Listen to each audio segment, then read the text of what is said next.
hace falta. Estoy aburrido sin ti en mi cama. Todas las vacaciones se me llaman. No las tomaré sin ti. Denais, and I'm a therapist and mindset coach based in Dallas, Texas. And I talk about all things lifestyle, mental health, and self care. I'm gonna get us started with my monthly reset videos. If you're new here, I do these videos every month.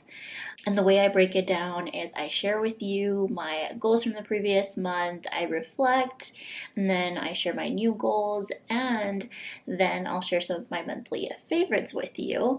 But if you saw last month's monthly reset, it was going to be a little bit different. I actually did a May challenge, so not necessarily goals, but habits that I wanted to challenge myself to do.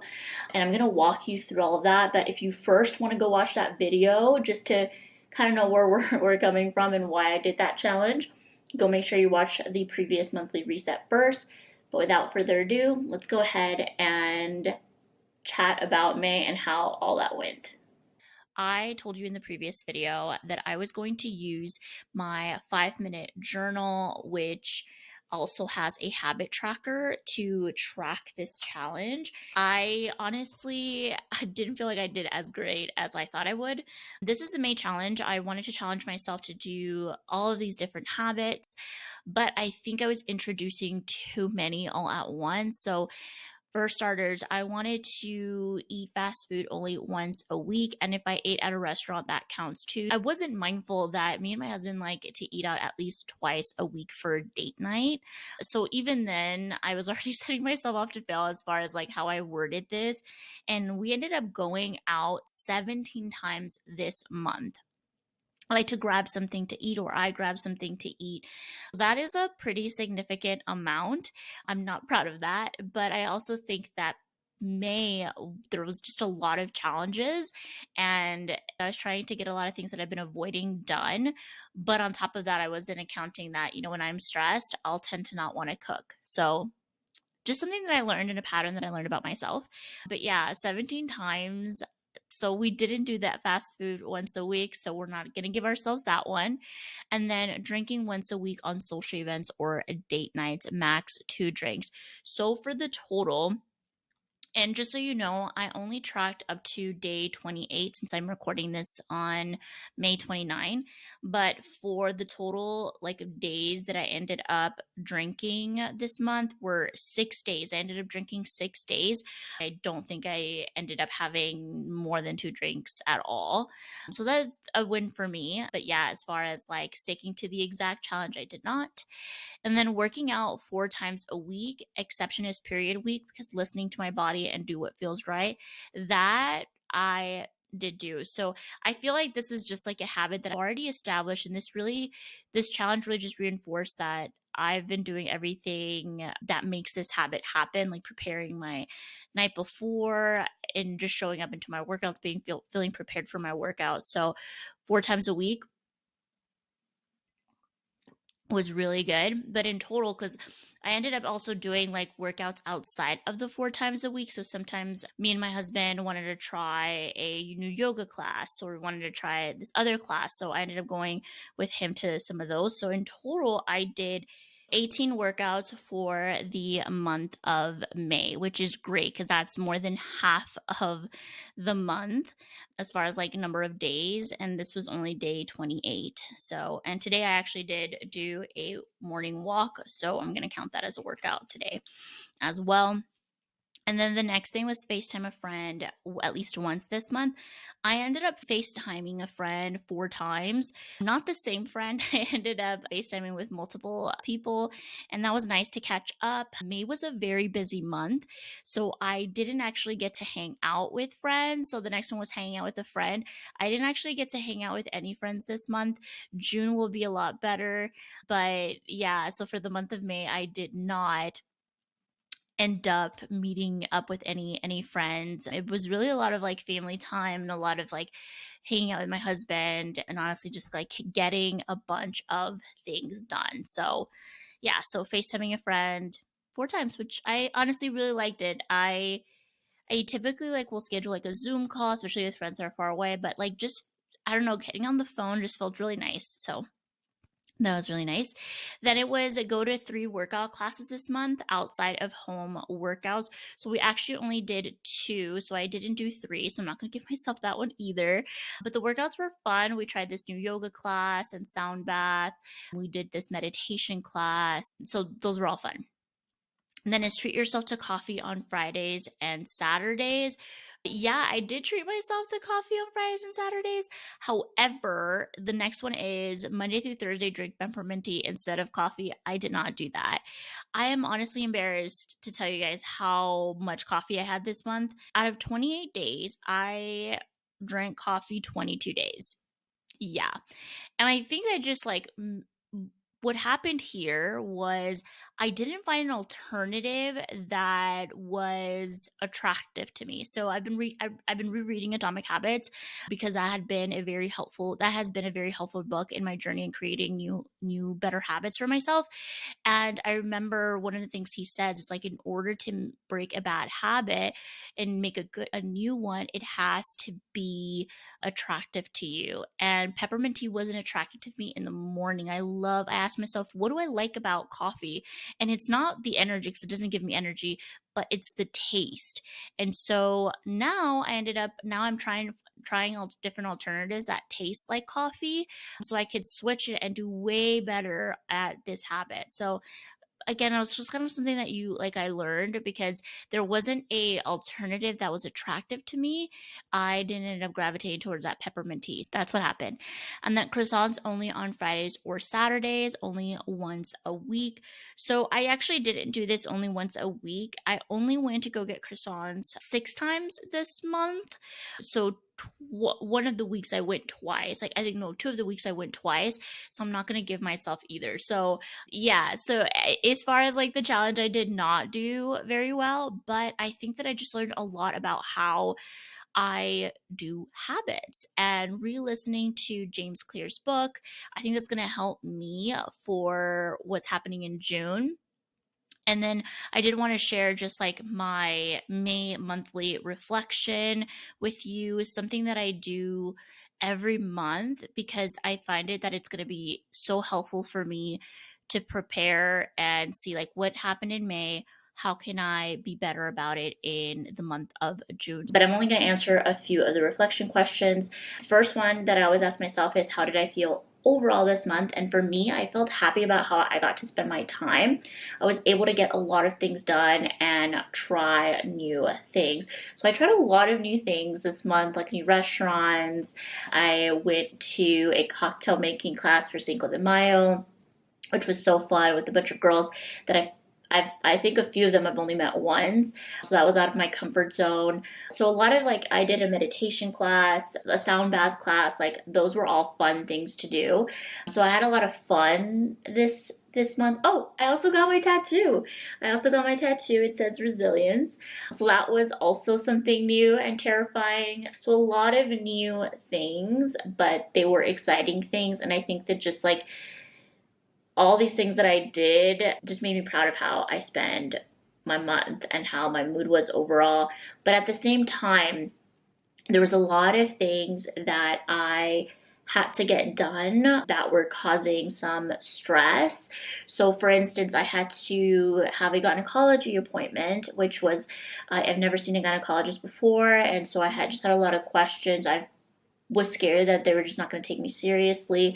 I think the experience was a lot better than I thought it would be. I actually ended up taking my husband, which I felt some sort of type of way about that too. We both were, well, what if they think that I'm just like a overbearing husband? And I'm like, no, we don't even know that they're thinking this. But we were going in there with some anxiety, but he was able to be helpful, and I kind of told him why I was going and how I would like for him to advocate for me in the event that my anxiety was too high and that I wouldn't speak up. Because I know for myself, when I just feel shut down by a provider, I will shut down and I won't speak. And so that was so helpful. That was actually a suggestion from my therapist for him to come with me, and that was so helpful. So I did that, and then we went to a new dentist, and I'm glad we got a good experience from that. And then I had some therapy sessions with my therapist, and I found out that my therapist is leaving Dallas, and so we can still have our sessions but online. And so I'm kind of still like, I'm kind of thinking like, is that what I want to do, or do I feel like it's a good time to just stop? I feel I'm in a good place. So that was also something that happened. Oh, and then I think I told you guys that I started Copilot Fitness, which creates customized workouts for you. And I started with my coach, Lindsay, in the beginning, beginning mid-April.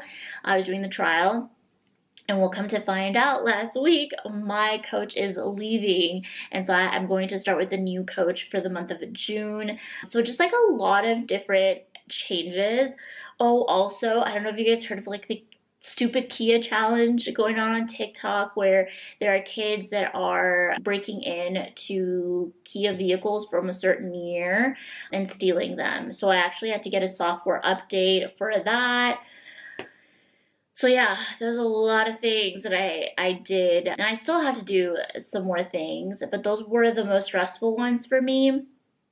But overall, I still enjoyed doing all of those things. Oh, my sister graduated from high school too, so that was, that was amazing. I'm so excited for her in her next chapter. So just a lot of things that happened in May. So yeah. The next question is, did I make rest a priority for this month? I did make rest a priority. I was able to show up to my workouts and take my rest days, and also, again, do a lot of things that I've been avoiding, like going to the gynecologist, all those things that I mentioned. Did I make progress on the goal I chose to focus on this month? I didn't make much progress as I would have liked, but I learned about how I like to approach habits and how I'm going to approach habits for the next month. And rereading Atomic Habits is going to be, I think, really, really helpful. And then wins I'm celebrating this month, I got a brand to reach out to me to create videos for them for Mental Health Awareness Month, which was in May. And so that was so much fun. And then I actually recorded 3 videos in a row, and that was so helpful. I batched them. I was just like overthinking, and because I was just in a creative rut, and for me, I was just like, you know what? I just need to bounce back into recording and not let my anxiety get to me. And I ended up sitting down one day and just scripting a bunch of videos, and then the next day just sitting down and recording them. If they sounded bad, if I made mistakes, I just went the whole way through. That was a big win because now I have batched videos. So that was so good. But those are all the reflection questions, just to give you a little insights on how the month went. But now I would love to share how I want to approach June. And June, I kind of want to approach it a little differently. Not goals, but a kind of a combination of goals and habits, I would say. And honestly, June, because it is the summer, I want to have fun. I want to do summer things. And so I'm not going to do like a bucket list, or I'm not going to do like a bunch of goals for June. Instead, I am going to just focus on 3 habits that I really want to work on in June and nothing more. I feel like the May challenge just gave me just this insight on how I approach habits and what habits truly matter to me that I want to change. I want to just stick to 3, and I'm going to put them in 3 categories: personal, health and wellness, and business. And I'm not doing any financial. I usually also add a financial goal for the month, but I'm not doing that. I feel pretty good about where I'm at. But for personal, I wanted to find a coffee substitute. I ended up finding this brand called Ticino, and I've asked to get a sample of their product just to see if it resonates with me and potentially resonates with my audience. So I'm gonna actually try it. I got a bunch of sample of their teas and their coffee alternatives, or herbal coffee. So I'm gonna see if that's something that I enjoy, and then maybe try other different brands. But for now, I'm gonna try that one. And then I ideally want to, with that, only have coffee on non-work days as a treat. Like, I know Wednesdays I would go to my therapy sessions, and so I'd like to go get coffee, or I just like to get coffee just to color, just to journal. I just like to do something there while I'm at the coffee shop. So I'm allowing myself to do that, and I still have my coffee passport, which is just basically a booklet where you can go try different coffee shops. So I'm still going to do those on the weekends, but for work days, I definitely want to substitute the coffee. So that's kind of the personal goal / habit. And then for health and wellness, I want to add a 30-minute walk after my morning strength training workout. So every morning I wake up at 6:30 a.m. and I do my co-pilot workout, which is specifically strength training workout. So I do a full body workout, a leg day, a push day, a pull day, 4 times a week. And that felt like the easiest place, since I am already working out, to after get on my walking pad and do 30 minutes of walking. And how I'm going to make that attractive to me is I just ended up downloading a bunch of podcast episodes and also an audiobook so that I could be listening to the podcast episodes while I'm doing that 30-minute walk. The reason why I'm doing this is because I haven't been getting my steps in that I want, or like the aim that I want. I've been averaging about 3 to 4K steps, and that still doesn't feel like enough. I want to do at least over the 5K mark, eventually 8 to 10, but I can't start from 0 to 100 because some days I'm able to hit 5K maximum. And I work a very sedentary job. I'm a therapist. And so I want to make sure that I'm at least starting it off the first thing in the morning, because I know that that's when I will be most likely to get it done. So adding those 30-minute workouts after my morning strength workout. And then, adding those 30-minute walks. And then for business, I want to check my emails only twice a day on work days. And I need to find why I tend to check my emails, because I don't know if it's just the stage that I'm at. I think I've told you guys, like, the summer months for therapists are pretty slow, or at least for me, my business. I was looking at the trends from the past 2 years, and come June, like May, June are usually like slow months. Then July, for some reason, like things just end up getting back to normal. So I don't know if it's that. It's like maybe some anxiousness, maybe some just like wanting to see like what's happening. That's my own control. I don't know what it is, but I'm gonna journal about it, and I'm gonna try to find out a substitute behavior for checking how can I make it to only check my email twice a day? If I'm stressed out, what is a habit that I could add? So this is more about like exploration. So I don't necessarily have like a specific, like I do want to check my email only twice a day on work days, but I don't know if it'll happen this month because I'm still trying to learn about like what triggers me to check it more than twice. So that's that. Those are my June habits / goals. I hope that makes sense. We're only sticking to a few because we want to have fun this summer, and these are the ones that are my meta habits that I want to like establish, and I want to make them happen. So yeah, I hope you guys enjoyed those habits. Now I'm going to share some of my monthly favorites with you for the month of May. I don't have a lot of favorites. Let's see. Okay. So for the month of May, I only have one favorite, and that is the Sad to Savage podcast. Been really enjoying Michelle Bisacco. I think that's how you pronounce her last name. She has a podcast dedicated to creating healthy habits. I really love her TikTok. I found her through TikTok, and then I gravitated to her podcast. And during our drive to Laredo, I ended up binging a bunch of her episodes. So I want to continue listening to her episodes. She actually has like a summer series that has been very enjoyable. But other than that, I don't really have any other favorites. I got my tattoo. That's one of like a favorite for me. I have been wanting this tattoo for a while. But other than that, I don't have any other favorites. So I hope you guys enjoyed this. I know this was quick, but I make these videos every month, so make sure that you hit the subscribe button if you enjoyed this video, and hit the like button if you really enjoyed this video, because that helps support me. Also, comment down below, what are you doing this summer? I want to know like the details, like what are we excited about or what are we not excited about in the summer? Like let's put both, because we hold space for both the not so good and the good. So I really would love to talk to you in the comments, and I hope to see you in my next video.